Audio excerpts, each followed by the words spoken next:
Capage TV. Oyo zali eko kanisoki mokete na oyo makanisi na ngai elobi nini eko kabola ngai na bolingo na yawe ata kutu mobola to pe bomengo ya se na yebi eloko moko te bisika koleli olando na likolo e olando na vie donc ngai za na banzemo na biso wana ba missioni etikala nga tellement que na ko bunga ngote yango ya la ba Jean muso banzemo na bi oyo funa sala ngana ba mama. Donc on moni parti musosala ki na clip wana na ba mama penza bazoyemba tambola tambola peut-être 1 million et choqué pas tout on est ça bata te mais ba 1 million te mais maman na ngai il ne faut pas tout ça rassemblant soki otie nzembo na YouTube ozozela ba vue OK atoza sango atoza pasteur ato soko otie loko so jo créer chaîne YouTube, c'est-à-dire que au quotidien monde il y a reluka ba vue. Mais azongela bino ba père na ça va azongela qui paza qui oui tokoyi ko casser mutu na vie na ye mobimbate à cause des erreurs et à parcours moni donc surtout ceux qui nzambe déjà ou l'équipe biso no na bosantu azoyo que la mutu mawa bongo biso bato mokili to kanga mutema tina suka pona nini. Donc je crois que lorsque quelqu'un reconnaît, et surtout que les gestes qu'il avait posés, il y a non, je reconnais, je me retire, etc. Il avait vraiment besoin de l'accompagnement et du soutien.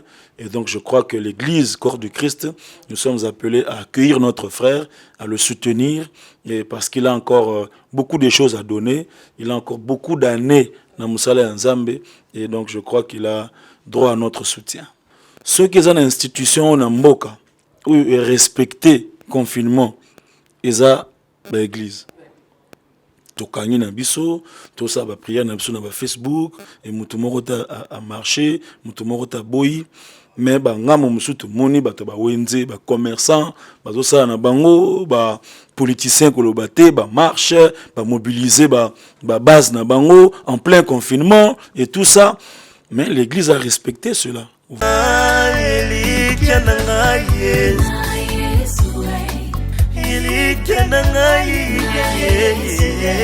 Bundelanga na loboko na mobali bundelanga na loboko na mobali bundelanga na mobali bundelanga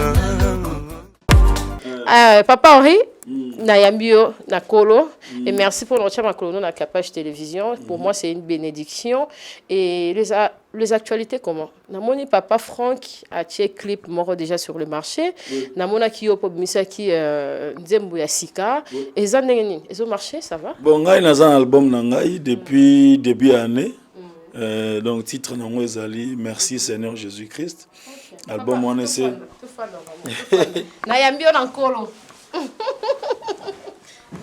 Donc album c'est Bima déjà tout ça là qui sorti officiel nango na janvier na showbiz na Kinshasa je crois que c'est le dernier concert avant confinement et donc l'album est sur YouTube jusque là tu as déjà 5 clips donc tu as clip il y a Malasi clip il y a Tembesili clip il y a Bolingo Nzambe Agneau de Dieu na il y a un Dieu dans les cieux. Des clips eza na YouTube na ngai pour l'instant. Sinon ça avance bien tout doucement. Eza Henri Papa oui Henri Papa Moulaja. Henri na I. Donc Henri Papa Moulaja sur betia na YouTube on retrouver ba clip on a sur Sika, ba nzembo Sika et tout tiango malembe progressivement. Le la paix confinement ici liboé donc tu relancer sous promotion. Pour peut-être Kinshasa ba yeba quitté bazaki informé tout ça donc tozo relancer promotion album wana les albums vraiment kitoko en même temps papa Franck P yes quoi salinze moko bizaka single ekobima le 5 août awa clip mo kitoko nzembo kitoko adoration na CPK zo continuer toujours wana zanga te wana meya donc ministère éco d'adoration. Alors, donc comme je disais, Nzembo Papa Franck Ezobima, mais à Osala on a site mo ya Sika. Ils ont le quoi moi YouTube mais congolais. le cas bande qu'on a biso à RDC tu veux soutenir bango donc nga pe na préparer les bango titre moko yo le wana sali titre mon spécial na tika na Kapage TV et les ka place musuti ka wana donc eza comme on a dab.video tout travailler tout ça la promotion nango de sorte que bande on a biso moko pe à RDC ba on a pe ko se retrouver ils ont ba format nyonso ya YouTube ils appellent un abonnement ils appellent la possibilité à côté de moi quelque chose donc nyonso wana ezali eza ce ya congolais moni donc mais quand tu étais papa on fêtait 1 million et choqué pas tout pour on ça bata hein mais 1 million mais maman nanga il ne faut pas tout ça rassemblant soki otie nzembo na YouTube ozozela ba vue atoza sango atoza pasteur ato soko otie loko so je créer chaîne YouTube c'est-à-dire que au quotidien monde il y a reluka ba vue il y a repartager tout ça alors ceux qui ont atteindre 1 million de vues faut remercier ba abonnés les a parmi ba éléments il y a ko garder contact na bandeko il y a au ba abonné au bandimi ko zala ba abonné na yo moni wana ba principe ba la exception ba manager ba dit mais papa faut remercier batou donc let siko bonzembo to tchaki album asika il y a Tembesili il est qui déjà 3 millions de vues faut te remercier nzembo na biso il y a Yahweh il est qui déjà 15 millions de vues donc faut te remercier bandeko donc ça ceux qui nzamba sungi bientôt chaîne na biso pe Henri Papa ezo koksa 100 000 vues il y a 100 000 abonnés plutôt donc page Facebook ils ont déjà plus de 160 000 déjà abonnés ils ont technologie sika donc ils ont orgueil nini non ils ont normal na kati musa to sala il faut promotion parce que musa est comme très difficile il faut vraiment kolobelango vraiment pasteur Henri bonga mo ya Henri et kanga manga na mutu motola nzambe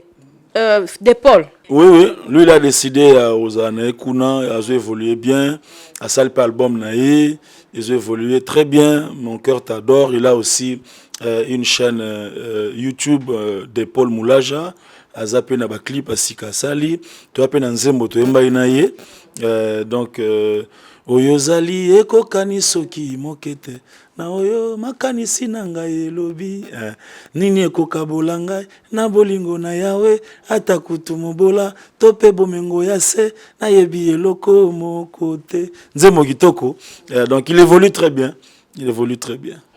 merci ma robe de gloire. Il y a maman Laure Mbongo. Na moni oza pena titre na kati kuna.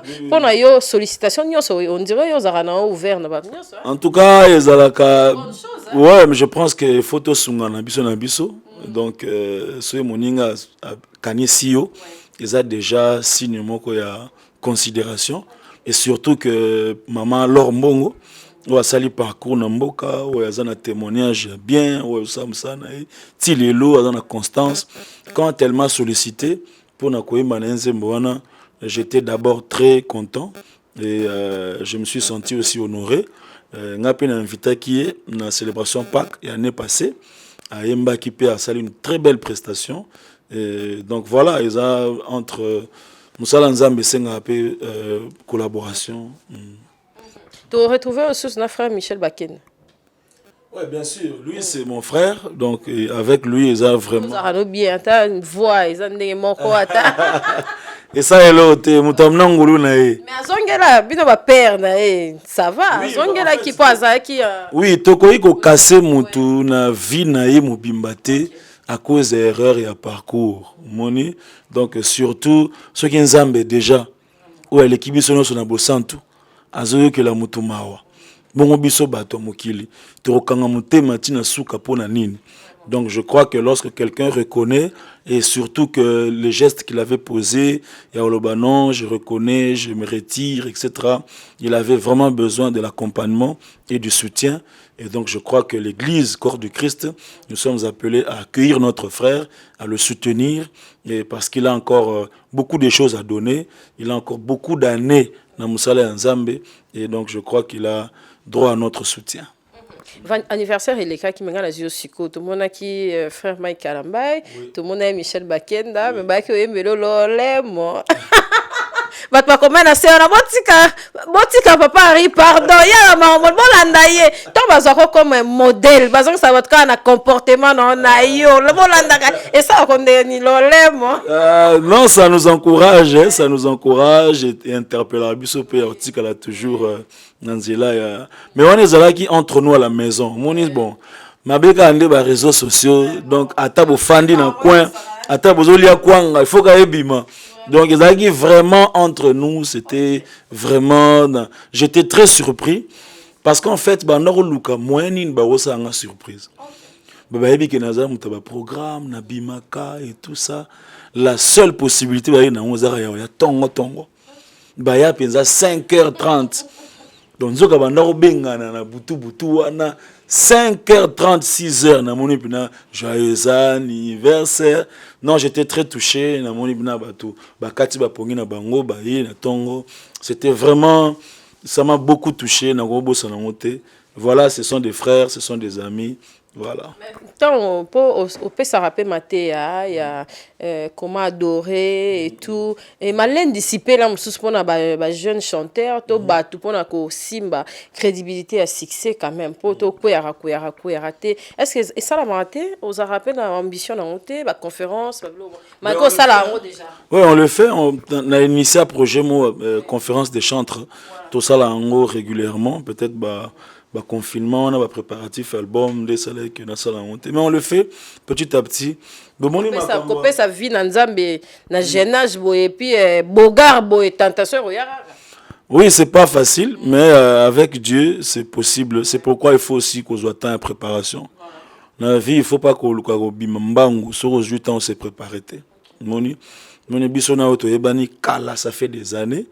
Mais aujourd'hui, na ye na bureau na yo. Na coûté vraiment un sens, une évolution.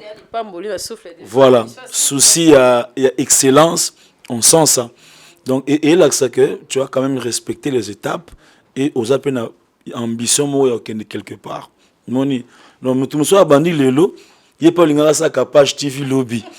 Et puis, il y a des années, il y a la concentration, il y a ma cambébélé. Donc, c'est un peu ça.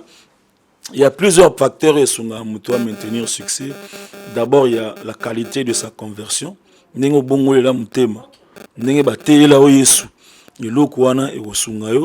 y a aussi la préparation technique, musique en yebiango, nous salango yekolango, moni et logo yebi yekola, on a maîtrise des paramètres et permettre d'avancer bien.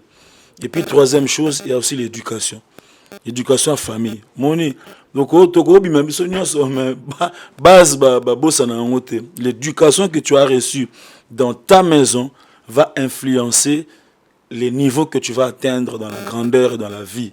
Et c'est pas pour tu la mutu bien mais tu remarques à combien de députés, à combien de sénateurs, mais tu constates dans la première éducation. Allez maïle, allez na diplôme. Mana ba vertu mo na ba valeur mo o bazwa ngora na ndako moni donc ba élément on ande sunga pour na mutu à se maintenir dans les hauteurs. Tant pasteur banika l'église fongwama pour na mbongo ce sont des aventuriers tant bazocha pasteur na kana na nyonso wana en tant qu'homme de Dieu tu te dis quoi et surtout biso ba congolais tozana et moi et l'autre minimiser moi homme de Dieu tu te dis quoi en tant qu'un homme de Dieu. Bon, malheureusement, je crois qu'il y a deux aspects dans ça. Premier aspect, il y a peut-être homme de Dieu, peut-être que mauvais comportement, légèreté, manque à sérieux comme ça là, désolé que bon, tout se laisser aller comme ça. Monsieur se peut zapper mauvaise foi qu'il y a bateau. Monter à ma bécaque. Un type de nous sur le même sac. Il prend plaisir à mépriser, à insulter, à rejeter. Je crois que ça a bien été parce que nous tous, on a compris que l'église est Kangaki. Ceux qui sont dans l'institution, on a Mboka, où ils respectent le confinement, ils ont l'église. Tokani na biso, tout ça va prier na biso na Facebook, et mutumoro a marché, mutumoro a boyi. mais ba ngamo musutu moni bato ba wenze ba commerçant bazo sala na bango ba politiciens koloba te ba marche ba mobiliser ba base na bango en plein confinement et tout ça, mais l'église a respecté cela, vous voyez. Donc mais malheureusement il y a des gens bon efungama pona mbongo etc. Non, moi je crois que ceux qui te salent 3-4 mois ya okanga Nzambe muta prendre soin na biso. Muta koufite, muta kondite, muta lélite. Donc voilà, c'est Dieu qui prend soin de ses serviteurs. Donc kozonga eza normal. Nano ça matin na monde que ba kangi église 3 mois après bozonga. Non. Ata ko ba jour férié ba église ça là.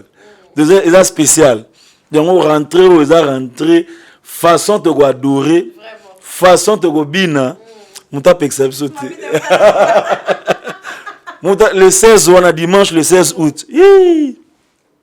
Façon na comme landa tembesili. Na comme obina mikolo yo Michel Alexandre papa. Vraiment. Na moni ozora isu na CPK. En tout cas, ils sont trop nostalgiques hein parce que la réserve ça on a résurrection. C'est en place toujours et on va ramener l'éducation bisika kolele Orlando na likolo et Orlando na vie donc nga ba nzemo na biso na ba missioni etikala nga tellement que na ko bunga ngote yango ya ba Jean muso ba nzemo na bi oyo funa sala ngana ba mama donc yango moni parti muso sala ki na clip wana na ba mama penza bazoyemba tambola donc Henri, papa Henri, pasteur Henri, souffle de vie hein. Tous en limité dans 11e résidentiel. Donc on quitte dans la 11e résidentiel tout droit au comme une église nabiso. Na mon alliance, bon, 2 questions pour na alliance, ça parrain ou parrainage. La si Joe Mambu, la Priska Mambu, couple ni ah bah couple belé Bob bita to komi ko stopper. Donc Basile Ngoyi ba non bossa na ba fiel na biso pamba Olivier Wezele donc des couples qu'on a parrainé non ba comme pe belé makasté parce que toujours limité parce que parrainage ils a responsabilité ngala tout na question wana libala ils a responsabilité ya bato ba balani to ya ba parrain to ya église non ils en ont bato ba balani faut pas un homme mikolo bazala conséquent bazala capable d'assumer les conséquences et les choix na bango bazala pressé te bazala pena temps ya loba ke yende no vivre na vie na nga mobimba moni donc et puis après ils ont pris responsabilité à ba parents pour na ko accompagner bango na ba parrain ko accompagner rôle na biso da ko s'imposer te muto na rythme na ye non, mon soeur papa outi musala, il faut dresser table, il faut ça na salle à manger, il faut tcha baki balu tout na coin. Peut-être bouliona bango zala que soit outi musala, azune bilora ke no fa na tapis, ata na TV. Ils ont plaisir na bango ya foyer na bango. Vous voyez? Donc nous ce qu'on va faire, c'est accompagner les couples pour vivre le maximum de leur amour et d'être heureux ensemble. Voilà. Et puis, question Moussoussou, et ça, homme de Dieu, est-ce qu'un homme de Dieu, il faut avoir un intercesseur, tout le monde, na quatre églises. Comment on dirait responsabilité. Bolingi bataliban, les bons batab église, va servir. Est-ce que Mwali o azana bonzambe, il faut avoir un moutou aza chrétien, tout que transformer. Bon, je crois que par rapport à la priorité à vie, na choix, il faut pour un moutou aza chrétien. Et que sungayo mingi. Parce que ils ont likambu ya ba valeur na ba priorité moni bon ceux qui ont ba valeur na yo na ba limite na yo na ba priorité na yo makamso sala ngote sikoyo obali mutu mo boye ye akofanya na chambre mais na pe diamba akotinda ope abisomela 3 paquets ya cigarette sikoyo yo no tikala o mona ngote okola bongo te tu vois donc il y a makambo ya ba priorité na ba valeur c'est pourquoi on se dit parmi les premiers critères, bala mutu bozanae spiritualité moko. Parce qu'il y a aussi des aspects spirituels qui entrent dans le mariage où esengaka bozala unis spirituellement pour combattre biloko wana. bablo mususu ba conséquences mususu ba famille bilo mususu afrique na famille ya mwasi na yo bato bakufara mususu na 35 ans mususu basi basara ba fausse couche mususu ba zoirate ba kindarate. Alors ceux qui bon toyo kan ensemble pour te combattre babiloko la famille mususu ba diabétique vous avez la attention. Alors yes quoi l'obité mon biso il te consultera maman mora zara na côté ya Kingarbwa na c'est yo l'obité biso to kenara prière. Vous voyez, donc quand il y a deux éléments comme ça dans les convictions de foi, c'est très très dangereux. C'est pourquoi il est conseillé que moto aza mo Kristo aba la paix mo Kristo kolobate na bongole mutema eza muto bongole sa mutu mutema te te muto bongole sa mutema eza molimo mo santo. Rôle na biso dara koloba même d'être évangéliste akawana. Moi je n'ai pas le pouvoir de convertir un cœur. Moi, mon travail, c'est de parler. Maintenant, le Saint-Esprit va prendre ces paroles-là, à tindi on a mutema mutu, à tiema la laisse, boutou, à zola la té, ti à singbouli messi, à bongole mutema. Mais ce n'est pas à moi de convertir quelqu'un. Donc, tout ça, l'erreur, on a tout, non, bongole c'est mutema, n'a pas changé. Ah, bon, ça y a changé. Combien de païens va changer, va chrétiens? Et belé, donc ça la choix na yo c'est ma conviction na spirituelle et ko sunga yo makasi. Lire la Bible dans l'église, nde to ya ratoye prière, yo zotanga Bible kuna et puis zo ndimola. Na bato ba na tanga ngo de anandako. Différence ezarani. Bon différence ezana ngote, nyo seza bien. Ko tanga na ndako pesa très bien to conseillaka. Ko tanga na église eza selon ba étude biblique. Na selon enseignement. Yo tanga nango sur le quoi livre ou bien au décider ou bien on tanga Jean, le bien on tanga Matthieu, le bien on tanga Esther ou bien peut-être aux en ligue pour la lecture de la Bible sungakayo, mais dans l'église il y a un enseignement. Donc ba tanga texte on a un esprit enseignement. Ba tanga on raté si go tanga Bible, non. Ba tanga on a esprit à logique moko et enseignement. Donc les deux sont importants. Toi conseiller rabato, autant la Bible dans l'église, autant la Bible dans ndako poko la yo moko na molimo. Merci papa Henri. Pasteur, en tout cas le jeu interview est vraiment Nazio Kaka la cascade, maman Martine Matondo, papa Henri, maman Monza, papa Henri, Mutungis, maman Yoali, papa Henri, etikali ya Franck, papa Franck. En tout cas, si quoi actualité nyo ce sont une toto soit nzembu, surtout une toto somba, ba oh là msu balingi na ba mariage na bango. Ba benga yo ba invité yo en tout cas dans des confinements ils ont ça la makalamingité et puis bato balingi ba betisa oli banda ya mboka ba ça na ba balingi ba invité na ba studio. Merci beaucoup. Donc ba contact ba contact ezali toza na Facebook d'abord. Oui, numéro ezali donc numéro oui, donc c'est mieux au numéro à église et aux a mieux. Parce que même quand on est occupé, bah ouais, puis bah c'est ma précision. Bah livre. Donc on a un numéro. Donc plus 243 82 29 00 121. Plus 243 82 29 00 121. Donc numéro on beaucoup de choses tout comme beaucoup de choses mais vous pouvez laisser votre message même sur WhatsApp et puis tout évoluer. Nous avons Facebook, Henri Papa Moulaja. Donc, Henri Papa Moulaja Kaka. Pirate est belé na Facebook. Mais il y a un gars qui est où ils ont vu et belé. Donc, tout le barab, où ils ont j'aime et belé. Bon, il faut que démarche, tu as très bien. Si on a sur les qui 100 000, tu as très bien.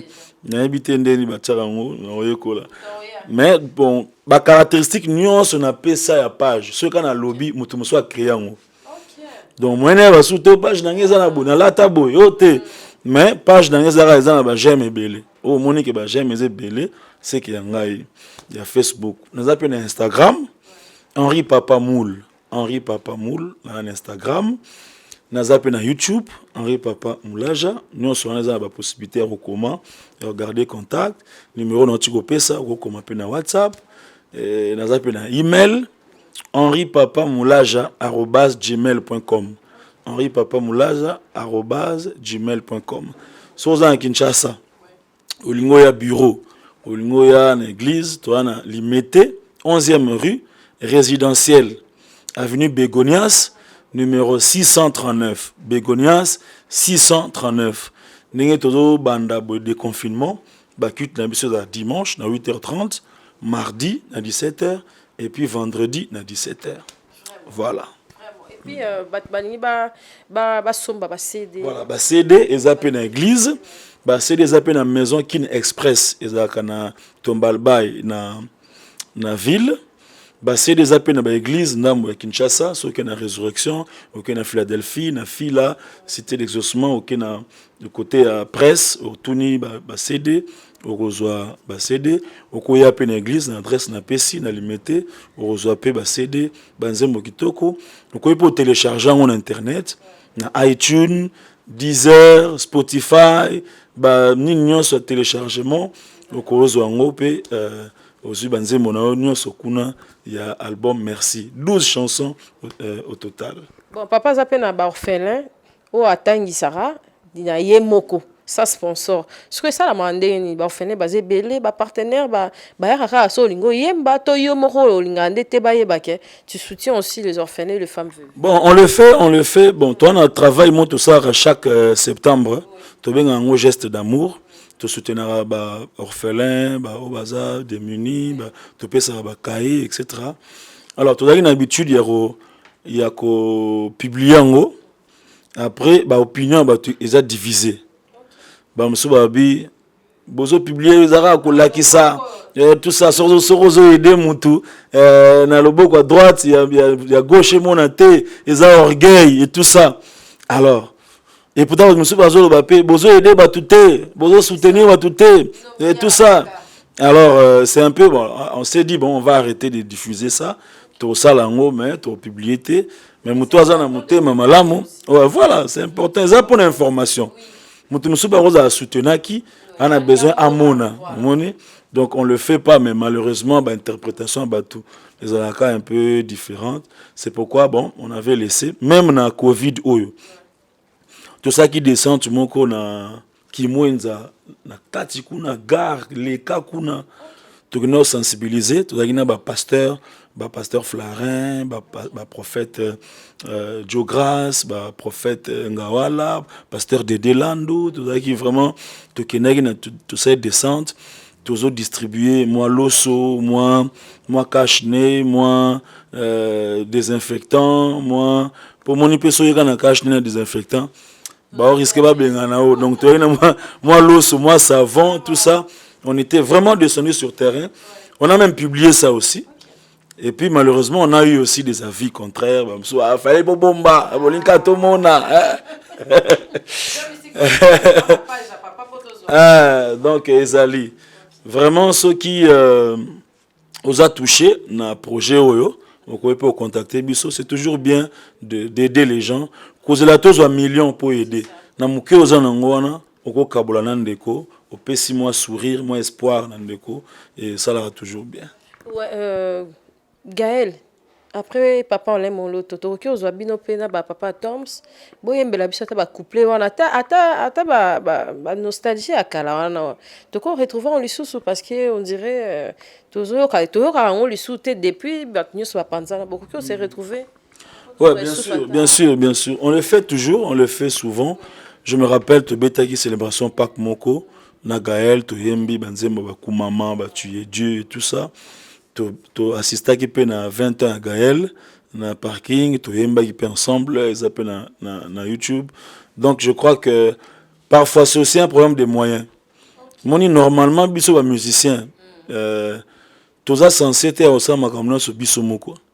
Ndé tout ça la ngoza la ka par manque ya ba producteur, ba organisateur, ba maison ils a sérieuse organiser ba événement. Mais nous on est là, on est disponible. Ce moutoumou a une structure naé, a une maison de production, a un moyen, d'instruments, nini, podium, lumière. Alors non, on a une bête ça, binonions ensemble. On est là, tout dans la Kinshasa, tout dans la mission prêt, on peut le faire. On est prêt à le faire. Merci papa Henri. Lundi sana va se battre sur Rolanda Bisso et verser du doro kanga pour la capage télévision. Nga za lundi c'est belé hein. Na yebi pe ko bomba. L'été a monté à Bisso, cause à comme à 500 pour mata. Quand $100 on a peu comme le million. Ce qu'on les lots bombé le baron. Te lelo otuli ngando tuna pasteur wana ya ah la sevelani makasi c'est que fona ede na souffle ah la sevelani makasi tout ça écoute surprise à maman Bibiche à la fanatique na à la fanatique na alors ok donc si je peux dire quelque chose, proposer Bino Psaume 23, l'Éternel est mon berger, je ne manquerai de rien. Et sa parole, mon espoir, il y a moto azon di makenzambe, azamotambu sinaye. Mais dans verset wana, pour que yo manque de rien, il faut que l'Éternel soit ton berger. Berger, azamoto azotambu ça. C'est-à-dire yo ndimos à la brebis. Brebis a la volonté te, brebis a la direction te, brebis a tcha mutu makasi te, brebis so berger bi se kende gauche à ke gauche. Ce qu'on ndimi goza la brebis a nzambe, yé a la berger na yo. Conséquence, tu ne manqueras de rien. Ata batu ba kangi ba porte, ata ba famille lobby, ata ba nguna ba telemi, parce que l'Éternel est ton berger, tu ne manqueras de rien. Au nom de Jésus, amen. Merci en tout cas, que l'Éternel vous bénisse, papa. Merci, et mon gentil par rapport à Capage Télévision, en tout cas. Non, pour moi, c'est un plaisir. Naolo bango na motema mobimba naza très fier na yo. Naza très fier na musalo sala. Ce n'est pas donné à tout le monde. Ndeka bozaka na internet wana bamso bazaka na ba jugement sur Bino et tout ça, mais j'entre, je vois un bureau, je vois un plateau. Je vois quelqu'un qui est venu de nulle part, mais qui est en train de construire quelque chose. Donc, courage et recontribuer. Donc, on sent vraiment qu'il y a du sérieux, beaucoup de courage. Continue comme ça. Zamazanayo, Okeneliboso, Capage TV. Les seules informations sûres. Surtout Yangai. Kotaming na Capage TV. Donc ça papa rien la photo parce que maman Martine a mis mes photos maman pour la yarina papa Frank pendant habité maman en tout cas on appelle ça maman nion sur CP Kambote boisé basé belé bon fallait nion en tout cas bosé belé mikolo ratambola wana va sonnerie na ba tambola wana penza wana ko raté. En tout cas, merci, bye, à la prochaine, au revoir. Et bah salutations Lisette Liongo. Nabosani Gino, Parisien Gino Mouladja en tout cas, on a vraiment donc na habité. Bye bye. Capage TV.